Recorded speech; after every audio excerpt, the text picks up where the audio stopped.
Hello everyone, welcome to News and Flash column for 9 September 2021, which is brought to you by LawSikho. The first news and point which we are going to discuss today is earthquake near Mexico's Acapulco.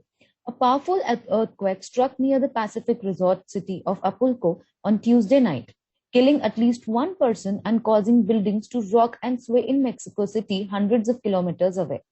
According to the US Geological Survey, the quake has a preliminary magnitude of 7 and was centered 17 km northeast of Acapulco. The earthquake occurred 4 years to the day after a magnitude of 8.8 earthquake that struck off the coast of Mexico's southern state of Chiapas, largely destroying the town of Yucatan in neighboring Oaxaca state and killing dozens. The next we have government approved 10,683 crores PLI scheme for textiles. The cabinet on approved the production linked incentive, that is PLI scheme, worth rupees 10,683 crores for textile sector with an aim to boost domestic manufacturing and exports. The cabinet has approved the PLI scheme for textiles for MMF, that is man-made fiber apparel, MMF fabric, and 10 segments product of technical textile with a budgetary outlay of 10,683 crores. PLI scheme for textile is a part of overall announcement of scheme for 13 sectors made earlier during the Union Budget 2021-22 with an outlay of 1,97,000 crores. Next we have Uttarakhand Governor Baby Rani Maurya resigns. Uttarakhand Governor Baby Rani Maurya resigned 2 years before completing her tenure. She tendered her resignation to President Ramnath Kovind. She had resigned for personal reasons. Maurya was sworn in as the Governor of Uttarakhand on August 26, 2018, taking over from Krishna Kant Paul at the end of his 5 years tenure. Next we have Guinea Cop leader to form new government. Cop leader Mamadi Doumbouya, a former officer in the French Foreign Legion, has promised a new era for governance and economic development. On 5th September 2021, President of Guyana, Alpha Conde, was captured by the country's armed force after gunfire in capital Conakry. The Special Forces Commander Mamadi released a broadcast on state television announcing the dissolution of the constitution and government. After several decades of authoritarian rule in Guyana, was the country's first democratically elected leader. During his time in office, Guyana used its rich natural sources to improve the economy, but the bulk of the country population has not felt its effects.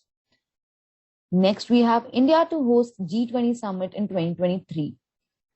India will hold the G20 presidency from December 1, 2022 and will convene G20 Leaders Summit in 2023 for the first time. Commerce and Industry Minister Piyush Goyal has been appointed as India's Sherpa for G20, an influential grouping that brings together the world major economies.